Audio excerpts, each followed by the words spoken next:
NZXT makes monitor crap now. Kioxia is proud to celebrate their 35th anniversary of the company's invention of NAND flash, a technology that has changed how we work and play. The XT6 Enterprise Data Center NVMe SSDs feature Kioxia's developed controller, firmware in its own 3D flash memory by CS flash, and feature a new set of form factors for future server and data center support with easy hot swappability. To see the complete spec sheet of all of Kioxia's developed drives and to celebrate the 35th anniversary, follow the link in the description below. I'm not saying they make crap, I'm just saying they make monitor stuff.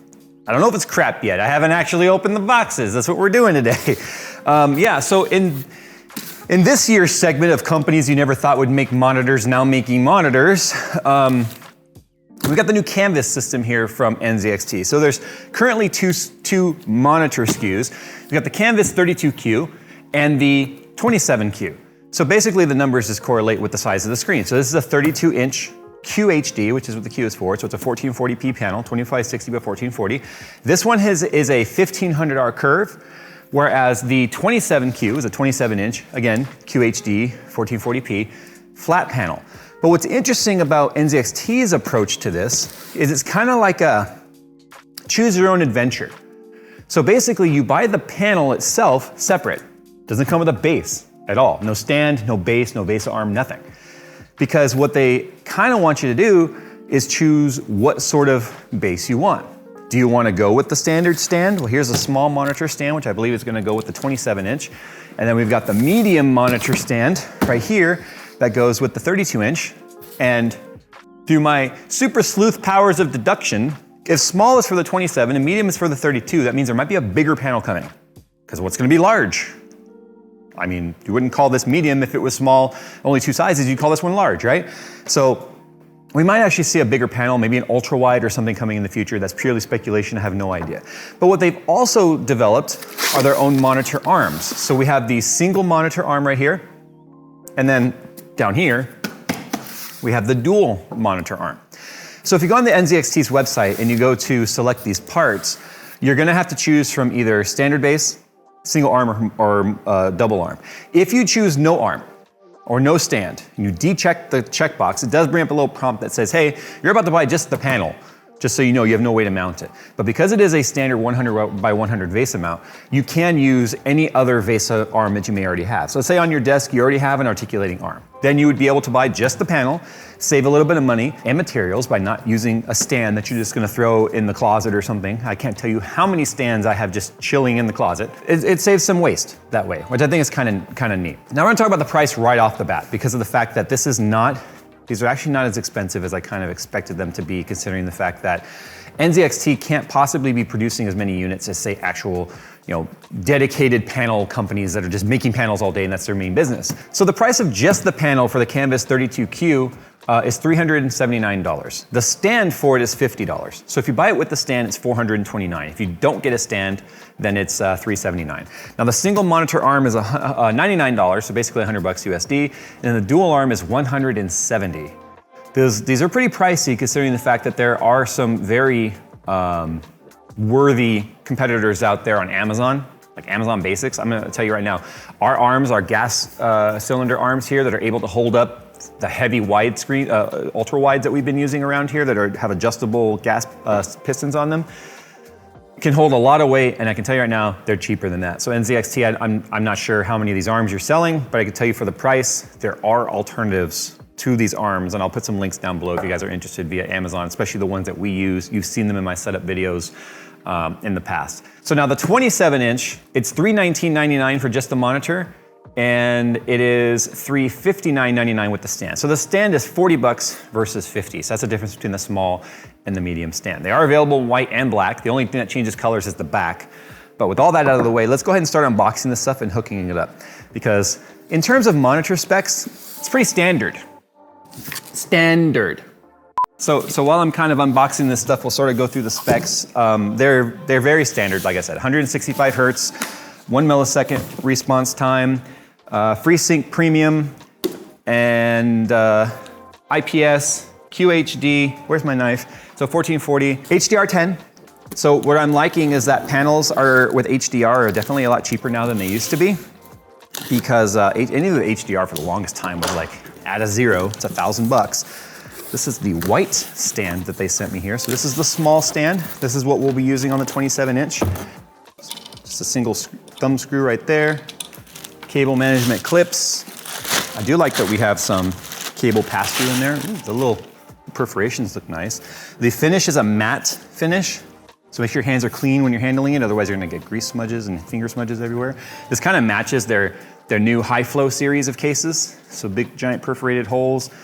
Yeah, so this basically, this goes in like this. Thread this guy down. And then that's it. The base is completely assembled. Does have a swivel built into the base, so that's nice to see. And then all of the tilt takes place right here. Looks like 15 degrees up. Probably like 3 degrees down. As you can see, it's spring loaded.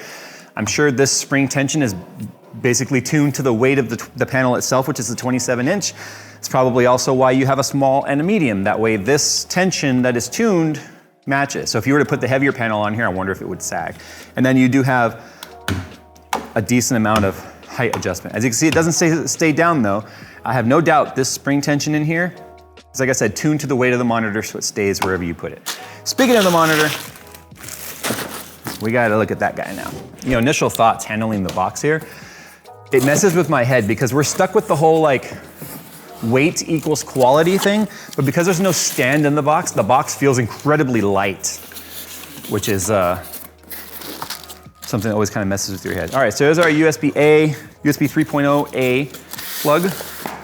So we're obviously gonna have a built-in USB hub, in here. Oh, look at that. Not many cable company or monitor companies these days give you a USB-C cable, but there you go. So that's nice to see. You know it's gonna be the right one for the job because we all know the USB-C standard is fake as frick. Tell me you've ever tried to buy a USB-C cable to change like a webcam cable or something to something longer and then realize your cam doesn't work because it's a charging cable only. Or it's USB 2. So we've got an HDMI and a display port. Dude, it's so light. Like, this feels like one of those fake IKEA ones. Remember that fake hollow IKEA? Why did they like bag the manual? That's weird. That's why there's no silica packet in there. These are very light. Like I said, these are very, very light. It's kind of scary. It really makes you think something's missing at it. I can see down in there. Mounting it up is pretty easy. You just take these two hooks on the top right there, line those up on the top like that, and then that's it. So your monitor is now set up with the exception of the cables. So one of the things that they are boasting on these canvas monitors is the fact that they're an edge-to-edge display. So the actual bezel itself, which they're calling bezel-less, but that's kind of a marketing term. Every panel has a bezel in some sort because it has to wrap around the edge. It's probably only about 1 millimeter thick. But you know the panel lighting is not gonna go all the way to that edge. So we need to see what the actual measurement is gonna be from the lit, you know, where the actual panel is to the side. So that's the 32-inch. I'm gonna set this, 27-inch. I'm gonna set this aside. And I'm gonna unbox the 32-inch. I wanna show you guys the cable management here real quick. We got this hole, so you can put cables through here like keyboard and mouse and stuff if you want, but it's got this sort of a MOLLE system here too, where that piece I showed you that comes with the stand, I wish I had more than one. It can just sort of go anywhere on this. I guess we'll call it a bit of a rail system. So if we were to put it like maybe somewhere right in the middle,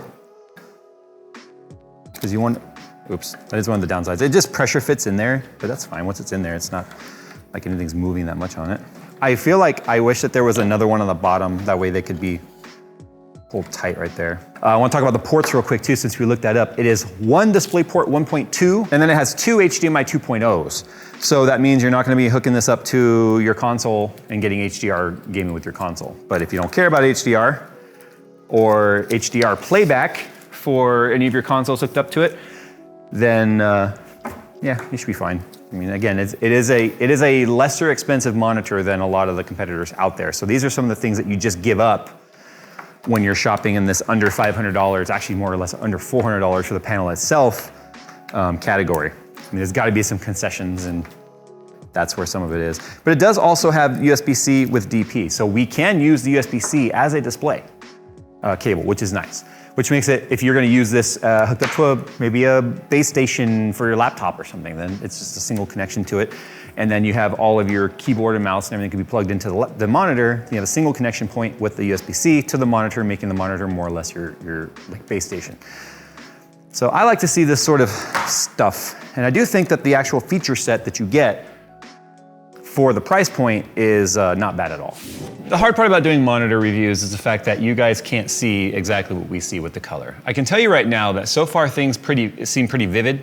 They're nice and bright. It's a 90% DCI P3. So when it comes to editing and stuff, it's not exactly the highest of standard when it comes to color accuracy and recreation, but for the price point, it's still pretty good. sRGB is 99%, so it's gonna get the job done. It's still IPS, it's better than any non-IPS panel that you're gonna find, maybe with the exception of OLED. But again, these are, in my opinion, these are mid-range monitors. They're not gonna give you the 99% DCI P3 and stuff that you might see with something like OLED, but it also doesn't come with that kind of price.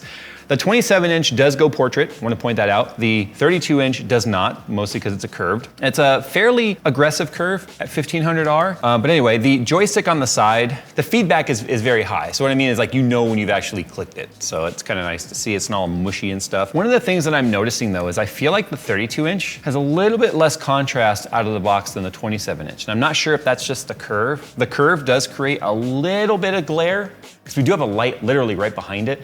So the curve is kind of grabbing some of that light and allowing you to see it in terms of glare. Although it is a pretty decent anti-glare film on the front of the panel. If you're in a bright environment behind you, the curve kind of takes any of that that glare and points it right back at you. So something you need to keep in mind. That's why a lot of people don't like curved monitors. In the subjective part of this video right now, I'm gonna say I don't feel like a 32-inch curved 16:9 monitor needs to exist. I think this should have been flat. And I really do hope they have a flat version of this. It's not wide enough for the curvature to really be necessary. Again, it's a 16:9, it's a 32-inch. I use a 32-inch flat panel right now as my main panel on my desk here at work. I've never once thought to myself, I wish this were curved. But every time I do look at a ultra wide, I kind of go back and forth feeling like it should be flat, should be curved, should be flat, should be curved, which is why the bendable panel that's, coming out by Corsair is a really nice mid-ground on that. But again, that's an ultra wide. This is not. This is just a flat a 16:9. So I don't feel like the curve personally should exist. What I'm gonna do now is I'm gonna bring up the UFO test website because I'm not connected to the internet. All right, now that we're connected, we'll go ahead and look at the frame rates and stuff on here. So again, I highly recommend that you guys go and check this out yourself when you go to, if you want to compare your own monitors, UFO test or testufo.com. It basically does refresh rate and then half rates. That way you can see what the ghosting and the, it looks like. I'm gonna tell you right now, this one, Phil, you see what I'm seeing? That looks very blurry. Yeah, I feel like the 27-inch is sharper. I'm not sure why that is. All right, so response time is currently on normal. If I go fast, oh yeah, it overdrives it, but man, it really goes contrasty. And then if I go fastest, yeah, it's still a little blurry. Yeah, I mean, fastest helps a little bit, but there's a fair amount of motion blur on the 32-inch. The 27-inch though, not so much. For sure, the 27-inch looks better than the 32. It does. That means these must not be the same panel. I know this is curved, obviously, and it's a 32, but that means there is manufacturing or some sort of a spec difference between the two. They're both 165 hertz. They're both the 1 millisecond response time, but we are seeing a significant difference between the 32 and the 27. So right now, if I were, based on what I've seen so far, like if I had to make some sort of a decision on what monitor I put in front of me, it would be the 27, apparently. I mean, superposition is a slow moving scene. Obviously, this is a benchmark, not so much of a response test, but I just wanted to see, because color-wise, they look identical. I mean, they look absolutely identical color-wise. If anything, maybe the 32-inch looks a little less saturated than the 27. The 27 appears to have a little more saturation. Like the blacks look a little deeper, these look a little more gray. Their settings are identical right now in terms of where their contrast and brightness and backlight and all that is. Here's the thing, like this, it looks fine. I mean, the UFO test is designed to really push the response time. I mean, it's intended, it's a very fast moving scene that is very contrasty, and that's exactly what's gonna show if there's any sort of ghosting, either overdrive showing the ghost in front of it or motion blur showing it behind it. But as soon as we're in a title like this, and I'm like moving around very quickly, you can kind of see it right here. You'll see all these lines going up and down, and that's just the scene, right? So like that looks normal. If I go fast, you see all those vertical lines? You see them here too, but here they're a little more blended. But if I were in here gaming like this, that motion blur that I was seeing in UFO tests no longer really is noticeable or bugging me. I still prefer the 27-inch personally though. The contrast is better. The size is just right. The 32-inch curve, to me, it feels weird at this. I'm kind of disappointed in that curve. I really am. But that's subjective. I really do like the 27, and I think that's an amazing value. I mean, again, you can have that panel for $319 without the stand, or $359 with the stand. $429 with the stand on this one, or $379 without it. So again, I feel like I'm being a little nitpicky here because I've looked at so many high-end panels in the last year or two that I have to remember that this is aimed at like the masses. This is aimed at somebody that wants the feature set of IPS, that wants good color rendering. 99% sRGB, 90% DCI-P3, which is still good. 93, 94 would be better to see in terms of like for editing and such, but if you're not editing, you're just playing games or doing basic Photoshop live streams, whatever, it's perfectly fine. VESA compatible, comes in white or black, built-in cable management, 2 HDMI inputs, plus a display port, plus USB-C DP, so you can use display through USB-C. You've got your USB 3.0 hub built into it. There are a lot of features that this monitor is capable of at a price point that usually is much higher for this. So anyway, that's where we're going to go ahead and end this. I kind of wanted to take a look at the arms, but you know what is there to talk about, really? It's going to clamp to your desk, and it's going to work with any monitor. So this one doesn't have to be used with just NZXT. Good Lord, that clamp. Wow, that is huge. That's a big clamp. Okay, anyway, very beefy metal construction. Matte black, available in silver also, I believe. Built-in cable channel. You can see you got your spring adjustment right here for your tilt and such. And it's gonna get your monitor up off your desk if you need to get yourself some extra space or something. I mean, it's pretty straightforward. Monitor arms are just that. They're arms that hold your monitor. Anyway, guys, this is where you sound off. I know this came out like back in July. We just finally got around to being able to kind of take a look at them. I think it's nice to see NZXT try something different. A lot of companies really are. I mean, you can't just sit there in the same market all the time, so it's nice to see companies really sort of venturing out into new areas. And I do like this whole like, kind of piece together the parts you want rather than get a whole bunch of stuff that you maybe won't use, like the stand and whatnot. You know, if the monitor arm is 99 bucks, and you were gonna buy the monitor for $349, $359, right? They take $40 off. If you take off the monitor stand on the small monitor, it's minus 40 bucks plus 99. So really it's $50 more. Well, $59 more. And on the medium monitor stand, it's a $50 stand, again, a $99 arm. So they remove 50 bucks and then add 99. So really you're paying $49 for the arm with the medium stand. So that's kind of how they work it, which is, it's kind of nice to, you know, take some price off of the monitor and put it into the arm if that's what you wanted, or the dual arm. Anyway, there you go. Sound off down below how you guys feel about this monitor. I still feel like monitors are a very integral, important part of your system. It is the thing you're interacting with, quite literally with your eyeballs. So you can have the best system on the planet. If the monitor is producing a crappy image that's smudging and ghosting all over the place and the colors look terrible, that reflects poorly on your system. So your monitor is important. All right, guys, thanks for watching. Links to all this stuff are down below so you guys can check it out, including the monitor arms that we use around here. That way you can maybe even save a little money that way. And as always, guys, we'll see you in the next one.